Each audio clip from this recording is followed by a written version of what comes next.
Hi hello ನಮಸ್ತೆ welcome to the channel. ನಾನಿವತ್ತು ತುಂಬಾನೇ ರುಚಿಯಾದಂತಹ ರವೆ ಹಾಕಿ ಮಾಡಿದಂತಹ ಹಲಸಿನ ಹಣ್ಣಿನ ಕಡುಬಿನ ರೆಸಿಪಿಯನ್ನ ನಿಮ್ಮ ಜೊತೆ ಶೇರ್ ಮಾಡ್ತಾ ಇದ್ದೀನಿ. ಬನ್ನಿ ಇದನ್ನ ಹೇಗೆ ಮಾಡೋದು ಅಂತ ನೋಡೋಣ. ಹಾಗೆ ಇನ್ನಷ್ಟು ಹೊಸ ಇಂಟ್ರೆಸ್ಟಿಂಗ್ ರೆಸಿಪೀಸ್ ಹಾಗೆ ಇಂಟ್ರೆಸ್ಟಿಂಗ್ ವಿಡಿಯೋಸ್ಗಾಗಿ ತಪ್ಪದೆ ನನ್ನ ಚಾನಲ್ ಅನ್ನ ಸಬ್ಸ್ಕ್ರೈಬ್ ಮಾಡ್ಕೊಳ್ಳಿ. ಹಾಗಿದ್ರೆ ಬನ್ನಿ ರೆಸಿಪಿಯನ್ನ ಹೇಗೆ ಮಾಡೋದು ಅಂತ ನೋಡೋಣ. ಮೊದಲಿಗೆ ಗ್ಯಾಸ್ ಸ್ಟವ್ ಅನ್ನು ಆನ್ ಮಾಡಿಕೊಂಡು ಒಂದು ಬಾಣಲೆ ಇಟ್ಕೊಂಡಿದ್ದೀನಿ. ಇದಕ್ಕೆ ಇವಾಗ ನಾನು 1 ಕಪ್ ಆಗುವಷ್ಟು ರವೆ ಹಾಕೊಳ್ತಾ ಇದ್ದೀನಿ. ಅಂದರೆ ಸೂಜಿ ರವೆ ಹಾಕಿದ್ದೀನಿ. ಈಗ ಇದಕ್ಕೆ 2 ಸ್ಪೂನ್ ಆಗುವಷ್ಟು ತುಪ್ಪ ಹಾಕ್ಕೊಂಡು ಇದನ್ನು ಚೆನ್ನಾಗಿ ಸ್ಲೋ ಫ್ಲೇಮಲ್ಲಿ ಹುರ್ಕೊಳ್ಬೇಕು. ಇದಕ್ಕೆ ರವೆಯನ್ನು ಹುರ್ಕೊಳ್ಳೋದು ತುಂಬ ಇಂಪಾರ್ಟೆಂಟ್. ರವೆಯನ್ನು ಚೆನ್ನಾಗಿ ಹುರ್ಕೋಬೇಕು. ಚೆನ್ನಾಗಿ ಹುರಿಯೋದಿದ್ರೆ ಕಡುಬು ಅಂಟಂಟಾಗುತ್ತೆ. ರವೆ ಚೆನ್ನಾಗಿ ಹುರಿದಿದೆಯೋ ಇಲ್ವೋ ಅಂತ ನೀವೇ ಚೆಕ್ ಮಾಡ್ಕೊಳ್ಬೋದು. ರವೆಯನ್ನು ಹುರಿತಾ ಹುರಿತಾ ರವೆ ಲೈಟ್ ಆಗ್ತಾ ಬರುತ್ತೆ ಮತ್ತೆ ಒಳ್ಳೆ ಪರಿಮಳ ಬರುತ್ತೆ. ಅಲ್ಲಿ ತನಕ ಇದನ್ನು ಹುರ್ಕೋಬೇಕು. ಈ ಥರ ನೋಡಿ, ಈ ಥರ ಲೈಟ್ ಆಗಬೇಕು ರವೆ. ಇವಾಗ ಗ್ಯಾಸನ್ನು ಆಫ್ ಮಾಡಿಕೊಂಡು ಇದನ್ನೊಂದು ಪಾತ್ರೆಗೆ ಹಾಕೊಳ್ಬೇಕು. ಇವಾಗ ನೆಕ್ಸ್ಟ್ ಹಲಸಿನ ಸೊಳೆಯನ್ನು ರುಬ್ಕೋಬೇಕು. ನಾವಿಲ್ಲಿ ರವೆ ಎಷ್ಟು ಪ್ರಮಾಣದಲ್ಲಿ ತಗೊಂಡಿದ್ದೀವೋ ಅಷ್ಟೇ ಹಲಸಿನ ಸೊಳೆಯನ್ನು ತಗೊಳ್ಬೇಕು. ಇವಾಗ ಇದನ್ನು ಮಿಕ್ಸಿ ಜಾರಿಗೆ ಹಾಕೊಳ್ತಾ ಇದ್ದೀನಿ. ಹಾಗೆ ಇವಾಗ ಇದಕ್ಕೆ 1/4 ಕಪ್ ಆಗುವಷ್ಟು ಬೆಲ್ಲ ಹಾಕ್ಕೊಳ್ತಾ ಇದ್ದೀನಿ. ಬೆಲ್ಲವನ್ನು ನೀವು ಹಲಸಿನ ಸೊಳೆ ಸ್ವೀಟ್ ನೋಡಿಕೊಂಡು ಹಾಕ್ಕೊಳ್ಬೋದು. ಹಲಸಿನ ಸೊಳೆ ಜಾಸ್ತಿ ಸ್ವೀಟ್ ಇದ್ದರೆ ಸ್ವಲ್ಪ ಕಡಿಮೆ ಬೆಲ್ಲ, ಹಾಗೆ ಸ್ವಲ್ಪ ಕಡಿಮೆ ಸ್ವೀಟ್ ಇದ್ದರೆ ಜಾಸ್ತಿ ಬೆಲ್ಲವನ್ನು ಹಾಕೋಬೋದು. ನಿಮ್ಮ ಟೇಸ್ಟಿಗನುಸಾರ ಬೆಲ್ಲವನ್ನು ನೋಡಿಕೊಂಡು ಹಾಕ್ಕೊಳ್ಳಿ. ಇವಾಗ ರುಬ್ಬಿದಂತಹ ಹಲಸಿನ ಸೊಳೆಯನ್ನು ರವೆಗೆ ಸೇರಿಸ್ಕೊಳ್ಬೇಕು.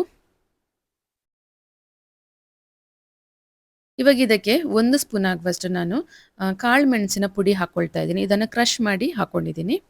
ಇವಾಗ ಗೋಡಂಬಿಯನ್ನು ಹುರ್ಕೋಬೇಕು. ಇವಾಗ ಇದಕ್ಕೊಂದು ಬಾಣಲೆಗೆ 1 ಸ್ಪೂನಷ್ಟು ತುಪ್ಪ ಹಾಕ್ಕೊಂಡು ಗೋಡಂಬಿ ಚೂರನ್ನು ಹಾಕ್ಕೊಳ್ತಾ ಇದ್ದೀನಿ. ನೀವು ಯಾವುದೇ ಡ್ರೈ ಫ್ರೂಟ್ಸ್ ಕೂಡ ಸೇರಿಸ್ಕೊಳ್ಬೋದು ಇದಕ್ಕೆ.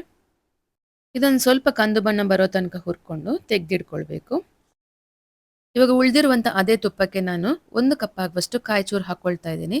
ಇದನ್ನು ಹಾಗೆ ಹಸಿಯೇ ಹಾಕೋಬೋದು. ತುಪ್ಪದಲ್ಲಿ ಸ್ವಲ್ಪ ಹುರ್ಕೊಂಡ್ರೆ ಟೇಸ್ಟ್ ಚೆನ್ನಾಗಿರುತ್ತೆ. ಇವಾಗ ಇದಕ್ಕೆ ರುಚಿಗೆ ಸ್ವಲ್ಪ ಉಪ್ಪು ಹಾಕೊಳ್ತಾ ಇದ್ದೀನಿ.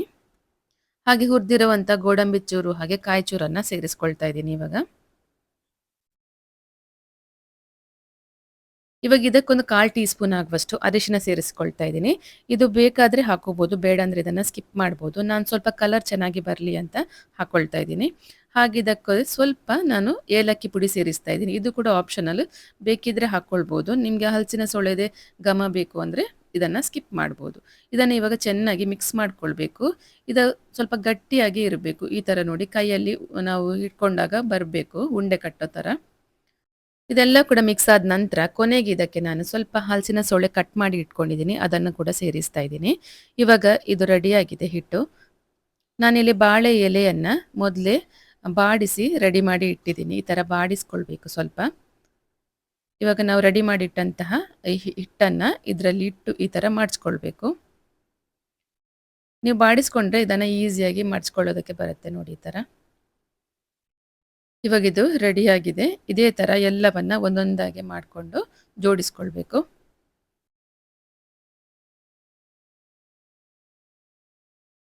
ಇವಾಗ ಇದೆಲ್ಲವನ್ನ ಜೋಡಿಸ್ಕೊಂಡಿದ್ದೀನಿ. ಇವಾಗ ರೆಡಿಯಾಗಿದೆ. ಇದನ್ನು ಇವಾಗ ಹಬೆಯಲ್ಲಿಟ್ಟು ಬೇಯಿಸ್ಕೊಳ್ಳೋಣ. ಇದನ್ನೊಂದು 30 ನಿಮಿಷ ಚೆನ್ನಾಗಿ ಬೇಯಿಸ್ಕೊಳ್ಬೇಕು. ಬೇಯಿಸಿದ ನಂತರ ಈ ಥರ ಆಗುತ್ತೆ.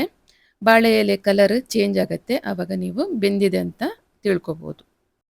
ಇವಾಗ ನೋಡಿ, ಘಮ ಘಮ ಅನ್ನುವಂಥ ಹಲಸಿನ ಹಣ್ಣಿನ ಕಡುಬು ರೆಡಿಯಾಗಿದೆ.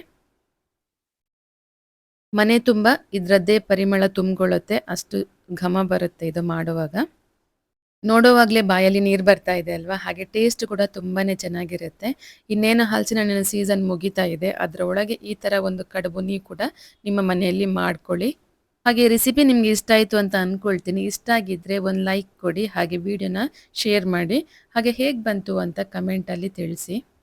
ಹಾಗೆ ಇನ್ನೊಂದು ಹೊಸ ಇಂಟ್ರೆಸ್ಟಿಂಗ್ ರೆಸಿಪಿ ಹಾಗೆ ಇಂಟ್ರೆಸ್ಟಿಂಗ್ ವೀಡಿಯೋಸ್ಗಾಗಿ ನನ್ನ ಚಾನಲನ್ನು ಮರೀದೆ ಸಬ್ಸ್ಕ್ರೈಬ್ ಮಾಡ್ಕೊಳ್ಳಿ.